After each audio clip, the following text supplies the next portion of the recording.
The distance between two poles of length 16 meter and 9 meter is x meters. If the two angle of elevation of their respective top from the bottom of the other are complementary to each other, then find out the value of x. दो पोल दिए हुए हैं जिनकी length कितनी है 16 metre. मान लो ये हमारे पास पोल नंबर 1 है, ये है पोल नंबर 2. ये कौन है? पोल नंबर 2. ठीक. अब angle of elevation, angle of elevation की बात कर रहे हैं, इसका मतलब हम नीचे से ऊपर देख रहे हैं, एलिवेशन की बात हो रही है. कहां से बात हो रही है? किसी एक के बॉटम से दूसरे के टॉप तक और एक के बॉटम से दूसरे के टॉप तक. अब एंगल ऑफ एलिवेशन की अगर हम बात करते हैं तो हम लोग क्या करते हैं, इसे कुछ भी मान लेंगे θ1 और एंगल ऑफ एलिवेशन का θ2. ये हमने हॉरिजॉन्टल से लिया है, हमेशा हॉरिजॉन्टल से लेना है, चाहे एंगल ऑफ एलिवेशन हो या एंगल ऑफ डिप्रेशन हो. ठीक है. अब यहां पे इन दोनों की हाइट दी गई है, एक की हाइट है कितनी 9 मीटर और दूसरे वाले की हाइट है 16 मीटर. कितनी हाइट दी गई है? 16 मीटर हाइट दी गई है. ठीक है. और दोनों के बीच, दोनों पोल के बीच की डिस्टेंस कितनी है यहां पे हम लोगों के पास? x metres. x metres. अब हमें क्या निकालना है? हमें निकालना है कि x की वैल्यू क्या है. ठीक है. दूसरी कंडीशन एक चीज और दी गई है यहां पे कि जो दोनों एंगल है वो क्या है? एक दूसरे के कॉम्प्लीमेंट्री हैं. कॉम्प्लीमेंट्री एंगल क्या होते हैं? ऐसे एंगल्स जिनका समेशन 90 डिग्री होता है. और सप्लीमेंट्री एंगल होते हैं एक. सप्लीमेंट्री एंगल क्या? जिन एंगल्स का समेशन 180 डिग्री हो. ठीक है. Complementary angles. तो यहां पे θ1 प्लस θ2 बराबर 90 डिग्री हो जाएगा. बात समझ में आ गई? दूसरी चीज हम लोग यहां से देखते हैं कि हमें एक क्या निकालना है? x. हमारे पास हाइपोटेनियस का कोई भी रोल नहीं है. हमारे पास अगर एक एंगल मिल गया तो हम उस एंगल से 9 और x में रिलेशन पता लगा सकते हैं. हमें एक चीज पता है कि ये वाला जो ट्रायंगल है, एक ट्रायंगल ये वाला हो जाएगा अगर अलग अलग देखें तो, और एक ट्रायंगल ये वाला हो जाएगा. ये है हमारे पास θ1 और ये है θ2. ये है x, ये है x, है ना, एक दूसरे के ऊपर मर्जी तो हो गई ये. और ये है 9 और ये है 16. देखा जाए तो यहां से हम क्या लगा सकते हैं? tan थीटा लगा सकते हैं. यहां से हम लोग अगर हमने tan थीटा लगाया तो होता है परपेंडिकुलर अपॉन बेस, है ना. क्या होता है tan theta? Perpendicular upon base. तो यहां से हमने tan θ1 परपेंडिकुलर या अपोजिट अपॉन एडजेसेंट. ठीक है. θ2 tan θ2 कितना हो जाएगा? 16 अपॉन एक्स. कितना हो जाएगा? 16 अपॉन एक्स. अब क्या करें? अब हम यूज करेंगे ये वाली कंडीशन का. θ2 की जगह हम लोग क्या रख देंगे? 90 माइनस θ1. ठीक है. यहां सप्लीमेंट्री देगा तभी क्वेश्चन बन पाएगा. अगर उसने कॉम्प्लीमेंट्री दे दिया तो 180 माइनस θ1 हो जाएगा ये. तो 10 और 10 रहेगा. 10 और 10 का क्या रिलेशन पता लगा सकते हैं हम लोग? मल्टीप्लाई करेंगे तो भी दिक्कत आएगी हमें. और θ2 का θ2 ही रहेगा, है ना. यहां पे 180 माइनस θ1 हो जाएगा. अगर यहां 180 माइनस θ1 रखेंगे तो माइनस 10 θ1 आ जाएगा. बात समझ में आ गई? दोनों को ऐड करेंगे तो 0, तो यहां से वैल्यू नहीं निकल पाएगी.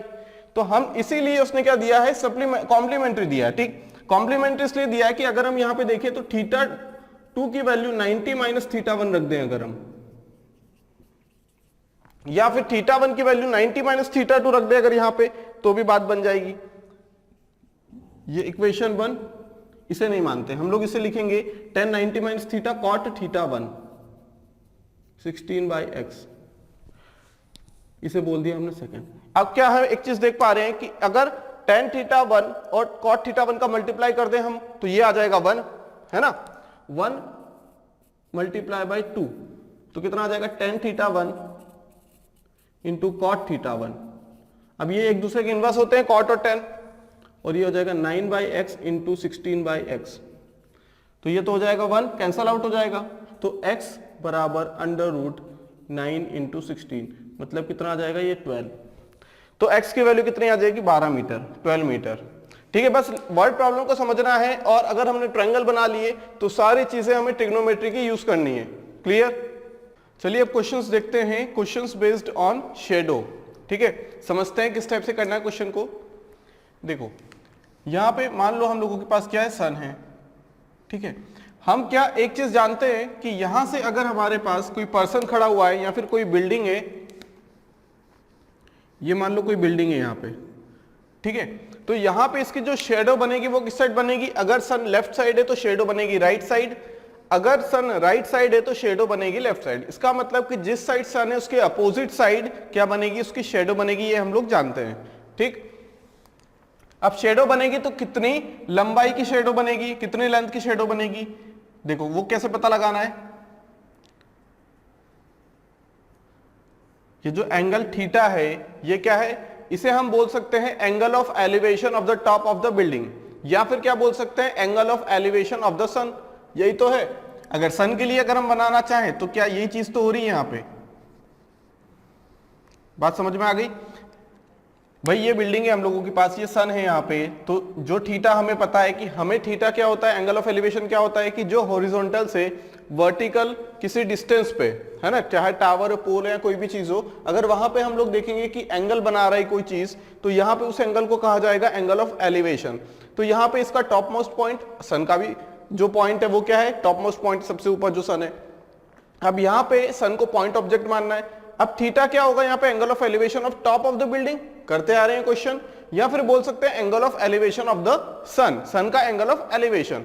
ठीक है, तो क्या यहां पे जो हमारे पास क्या बनने वाली है, जो शेडो बनेगी, जो शेडो बनेगी वो ये बनेगी, ये क्या बनेगी, शेडो बनेगी किसकी, बिल्डिंग की। बात समझ में आ गई। तो जरूरी है क्या ये चीज और ये चीज, जो हाइट रहे वही क्या रहे हमारी शेडो, ऐसा हो सकता है क्या, नहीं, जरूरी नहीं है। मान लो यहां पे हमारे पास सन है, ठीक है, और हमारे पास क्या है, बिल्डिंग है, कौन सी, ये बिल्डिंग है, ठीक है, ये मान ली हमने बिल्डिंग। अब इसकी शेडो क्या बनेगी, इसकी शेडो तो बहुत कम बनती नजर आ रही है, क्योंकि अगर सन पूरी बिल्डिंग के ऊपर होगा तो शेडो कहां बनेगी, शेडो तो एक पॉइंट ऑब्जेक्ट बनेगा वहीं पे बनेगा, मतलब शेडो बनेगी ही नहीं, है ना। तो यहां पे शेडो कितनी बनने वाली, देखो सिर्फ इतनी सी बनेगी। क्या ये हाइट ऑफ द टावर या बिल्डिंग के बराबर है क्या, नहीं। देखो अब ये डिपेंड कर रहा है एंगल ऑफ एलिवेशन पे। यहां देखो एंगल ऑफ एलिवेशन क्या है, थीटा है, क्या है, एंगल ऑफ एलिवेशन थीटा 1 मान लो, यहां एंगल ऑफ एलिवेशन क्या है, थीटा 2। ठीक है, इसका मतलब जब थीटा 2 ग्रेटर है, दिख ही रहा है हमें clearly, theta 2 greater than theta 1 है, मतलब एंगल ऑफ एलिवेशन ऑफ सन अगर ज्यादा है, बिल्डिंग की बात नहीं करेंगे, बिल्डिंग का डिपेंड करेगा कि सन किस हाइट पे है। अगर सन यहां पे है तो एंगल ऑफ एलिवेशन कुछ अलग रहेगा, अगर सन यहां आ जाएगा तो एंगल ऑफ एलिवेशन कुछ अलग रहेगा। बात समझ में आ गई, क्लियर है इतनी बात। ठीक है, अब यहां से करना क्या, देखो कि अगर हमारा एलिवेशन, एंगल ऑफ एलिवेशन बढ़ता जा रहा है तो हाइट ऑफ द शेडो कम होती जा रही है ना। एंगल ऑफ एलिवेशन ऑफ सन बढ़ता जा रहा है तो हमारी जो हाइट ऑफ शेडो है या लेंथ ऑफ शेडो है कम होती जा रही है, दिख रहा है हमें क्लियरली। ठीक है, तो यहां से हम एंगल ऑफ एलिवेशन ऑफ सन देखेंगे, क्वेश्चन भी आएगा तो एंगल ऑफ एलिवेशन पे सन पे आएगा। अगर वो पूछ लेता जैसे यहां पे पूछा है angle of elevation of top of the tower, तो भी हम लोग क्या बोलेंगे कि यही चीज है हमारा थीटा 1, जो एंगल ऑफ एलिवेशन ऑफ सन है वही क्या है, angle of elevation of top of the building. Clear इतनी बात। ठीक है, अब वो एक चीज और बोल सकता है, अब सन की पोजीशन मान लो हम भी यहां खड़े हैं, ठीक है, हम भी कहां खड़े हैं, हम यहां खड़े हैं, ऐसे क्वेश्चन बना दिया उसने, हम यहां खड़े हैं। अब उसने हाइट दे दी, ठीक है, उसने क्या दे दिया हमें, लेंथ ऑफ द शेडो दे दिया, किसकी, बिल्डिंग की, और हाइट ऑफ द पर्सन दे दी। तो वो पूछ लेगा कि जो लेंथ है हमारी, length of the shadow of the boy is what. तो हम सिमिलर ट्रायंगल से क्वेश्चन को सॉल्व करेंगे। दिख रहा है हमें सिमिलर ट्रायंगल, ट्रायंगल बनाना है बस हमें, और कुछ नहीं, और ट्रिग्नोमेट्री का यूज करना है। बात समझ में आ गई, क्लियर है। अब देखते हैं क्वेश्चन। क्वेश्चन में, इस क्वेश्चन में क्या दिया गया है हमें, क्वेश्चन में दिया गया है कि हमारे पास एक टावर है जिसकी हाइट कितनी है, मान लो x है, जिसकी हाइट x है, तो उसकी जो क्या रहेगी, जो शेडो रहेगी वो √3 टाइम्स रहेगी उसकी हाइट की। ठीक है, कैसे करना है, इसकी जो शेडो है, मान लो ये शेडो है, ये क्या है, शेडो है, तो ये जो थीटा है angle of elevation of top of the building मान लिया हमने, ठीक, और ये क्या है, इसकी हाइट मान लो h है, तो ये कितना है, √3h, ये हमें दिया गया है। इसका मतलब सन कहीं यहां होगा, लाई करेगा किस पे, इसी लाइन पे लाई करेगा। ठीक है, अब find the angle of elevation of top of the tower, tan theta निकालना है। अब एक चीज हम जानते हैं कि अपोजिट अपॉन एडजेसेंट या परपेंडिकुलर अपॉन बेस को रिलेशन में कौन लेके आता है, cot थीटा लेके आता है, tan थीटा इनका रेशियो। ठीक, तो हम लोग tan थीटा लगा देंगे h अपॉन √3h। अब थीटा की वैल्यू कितनी होती है? 1/√3 कब होती है? जब थीटा 30 डिग्री हो। तो एंगल क्या रहेगा हमारा? Angle of elevation 30 degree. Clear है इतनी बात? जब भी वो एंगल ऑफ एलिवेशन ऑफ सन बोल दे तो हम क्या समझेंगे? Angle of elevation of building. दोनों एक ही बात है, ठीक है। Question number 13, a man of height 6 feet cast a shadow 4 feet long at the same time when a flag pole cast a shadow 50 feet long. The height of the flag pole is, देखो दो चीजों के बारे में बात की गई है यहाँ पे। फ्लैग की बात हो रही है, यहाँ पे किसी पर्सन की बात हो रही है। पर्सन की शेडो की बात की जा रही है और उस जो पोल है उसकी शेडो की बात की जा रही है। लेकिन जो एंगल ऑफ एलिवेशन रहेगा हमारा, जो सन का एंगल ऑफ एलिवेशन रहेगा वो तो सेम रहेगा किसी भी पॉइंट से, क्योंकि सन क्या है? बहुत दूर है, ठीक है। तो चाहे हम यहां खड़े होके देखें या 2 कदम आगे खड़े होके देखें, हमें एंगल ऑफ एलिवेशन तो उतना ही दिखेगा। बात समझ में आ रही? अगर किसी पर्टिकुलर पॉइंट पे है सन, तो सन की पोजीशन अगर सेम है, वो चेंज नहीं हो रही है किसी पर्टिकुलर टाइम पे, मान लो अभी 3 बजे है, 3 बजे सन की पोजीशन मान लो 60 डिग्री है, ठीक है, या फिर कितना डिग्री है, मान लो 80 डिग्री है, ऐसा मान लेते हैं, ठीक, 3 बजे। अगर ऐसा है तो अगर हम 3 बजे की बात करें और उस मैन को देखें, अगर हम उसकी शेडो को देखें, और 3 बजे ही की बात करें और हम लोग उस बिल्डिंग को देखें, उसकी शेडो को देखें, ठीक है, तो जो एंगल ऑफ एलिवेशन रहेगा सन का वो क्या रहेगा? सेम रहेगा, ठीक है। तो अगर डायग्राम बनाना चाहे हम लोग तो कैसे बना सकते हैं? ये पोल की बात कर रहे हैं, ठीक है, ये रहा पोल, ठीक है। अब पोल से छोटा रहेगा मैन, या फिर बड़ा भी बना सकते, कोई दिक्कत वाली बात नहीं है, ठीक। ये रहा मैन, क्लियर है बात? इतनी बात क्लियर हो गई। अब इनकी जो शेडो है वो कहां बनने वाली है ना? देखो ये है हमारे पास सन, ठीक है। अगर इनकी शेडो की बात करें हम लोग तो ये एक ही लाइन में लाई करेंगे, हमेशा ऐसा ही होगा, ठीक है, हमेशा ऐसा ही होगा। ऐसा क्यों होगा? लेकिन क्योंकि जो एंगल ऑफ एलिवेशन है, अगर किसी पॉइंट से देखें तो एंगल ऑफ एलिवेशन सन का तो सेम ही रहेगा। वहीं से इसे देखें या वहीं से हम लोग क्या देखें? इस पर्सन को देखें, ठीक है। तो ये जो थीटा रहेगा ये तो सेम ही है। Angle of elevation of boy, angle of elevation of building या फिर पोल, और angle of elevation of some, सारी चीजें क्या है? सेम रहेगी इस टाइप के क्वेश्चन में। बात समझ में आ गई? क्लियर है? क्योंकि सन की जो लाइट रहेगी वो तो ऐसे आ रही है। बात समझ में आ गई? तो इस वाले रे को देखेंगे हम लोग, क्लियर। अब बोला क्या गया है? A man of 6 feet height, man की हाइट है 6 फीट, ये क्या है? 6 फीट। और क्या बोला गया है? उसकी शेडो है 4 फीट, ठीक है, इसकी शेडो है। When a flag pole cast a shadow 50 feet long, 50 feet किसकी शेडो है? ये शेडो है इस पोल की। तो पोल की हाइट बताना है, तो हमने पोल की हाइट मान ली h। सिमिलर ट्रायंगल से कर लें या दोनों साइड tan थीटा लगा दे, एक ही बात है। हम लोग क्या करेंगे? सिमिलर ट्रायंगल से जाएंगे, ठीक है। एक ट्रायंगल ये बन गया हमारे पास, ठीक है, और दूसरा ट्रायंगल हमारे पास कौन सा बन गया? ये वाला बन गया। अब यहां तो tan थीटा बराबर करो, opposite upon adjacent, opposite upon adjacent, tan theta तो सेम रहेगा, या फिर सिमिलर ट्रायंगल लगा दो, क्लियर। ये हाइट कितनी है? h है। ये पूरी हाइट कितनी है? 50 है। ये हाइट कितनी है? 4 है। और ये कितनी है? 6 है। लगा सकते हैं आसानी से। कैसे लगाएंगे हम लोग? भाई यहां लिख देंगे opposite h upon 50, perpendicular upon base, और ये भी बराबर होगा परपेंडिकुलर अपॉन बेस के, ठीक है। कितना आ जाएगा? 300/4। ये है हाइट, तो हाइट कितनी आ जाएगी? 75 मीटर। किसकी हाइट है ये हाइट है उस पोल की, उस फ्लैग पोल की हाइट है। बात समझ में आ गई? तो ये पैटर्न ध्यान रखना है, एक ही लाइन में रहेगा। ऐसा नहीं करना कि हमने यहाँ छोटा बना दिया। अगर ऐसा बना दिया तो हम इस पॉइंट को लेंगे और ऐसे रे चलाएंगे, ठीक है। ऐसा नहीं कि यहाँ पे सन यहाँ एक बार दिखा दिया, बिल्डिंग के लिए सन यहाँ आ गया, नहीं, स्ट्रेट लाइन लेके जानी है और वही एंगल दोनों के लिए कॉमन रहेगा। पर्टिकुलर टाइम की ही बात करेगा, वो अलग अलग टाइम नहीं देगा, क्लियर है। Question number 14, if the angle of elevation of sun changes from 30 degree to 45 degree, the length of the shadow decreases by 20 meter, then the height of the pillar is, ठीक है। कोई एक pillar है जिसकी height हमें बताना है। अब कंडीशन क्या दे रखी है कि एंगल ऑफ एलिवेशन पहले 30 डिग्री था, बाद में कितना हो गया 45 डिग्री, 30 डिग्री से चेंज हो गया 45 डिग्री हो गया। इसका मतलब हमें पता है कि जब भी एंगल ऑफ एलिवेशन इंक्रीज होगा तो हाइट ऑफ द शेडो क्या होगी, डिक्रीज होगी, या लेंथ ऑफ द शेडो क्या होगी, डिक्रीज हो जाएगी वहां पे उस केस में, ठीक है। और जहां पे शेडो डिक्रीज होगी इसका मतलब हम लोग जो पिलर की साइड जा रहे हैं, बात समझ में आ गई। ये क्या हमारे पास एक पिलर है, ठीक है। अब पहले एंगल ऑफ एलिवेशन की अगर हम बात करें तो पहले एंगल ऑफ एलिवेशन कितना था, 30 डिग्री था। ये सन होगा यहां पे कोई, ठीक है, ये कितना होगा 30 डिग्री, है ना। इसका मतलब पहले सन यहां पे होगा। जब एंगल ऑफ एलिवेशन 30 से 40 हो गया तो क्या सन की पोजीशन वही रहेगी, क्या नहीं, सन की पोजीशन भी बदलेगी।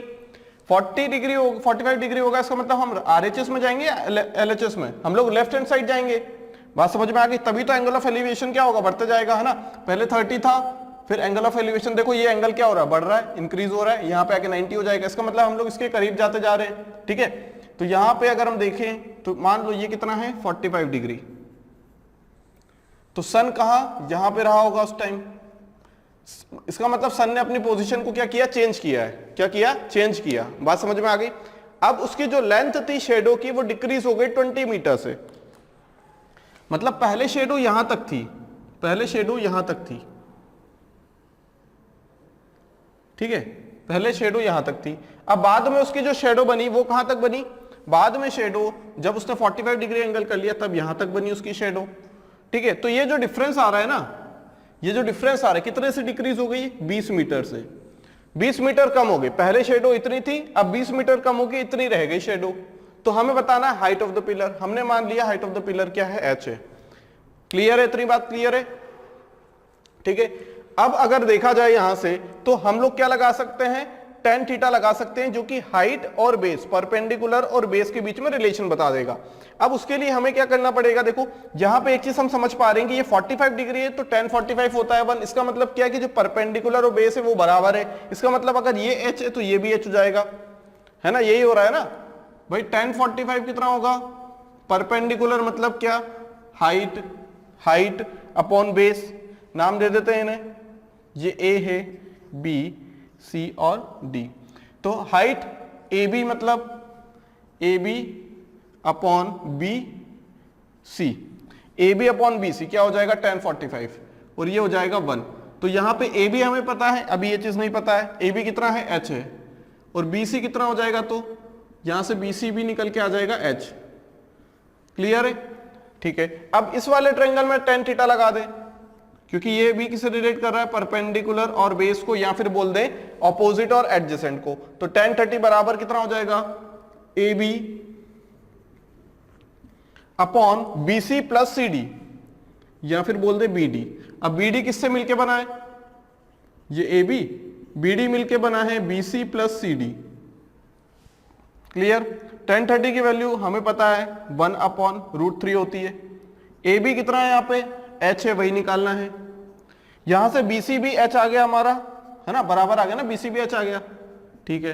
प्लस सी डी कितना है 20 मीटर, जो हाइट डिक्रीज हुई है वो 20 मीटर की है। क्लियर है इतनी बात। तो यहां से अगर देखा जाए तो h प्लस 20 बराबर √3h। क्लियर है इतनी बात, ठीक है। अब यहां से देखा जाए तो कितना हो जाएगा, 20 बराबर h कॉमन √3 माइनस 1। h कितना आ जाएगा, 20 डिवाइडेड बाई √3 माइनस 1। इतनी बात क्लियर हो गई। लेकिन यहां पे तो 20 मल्टीप्लाई बाई √3 माइनस 1 आ रहा है, ठीक है।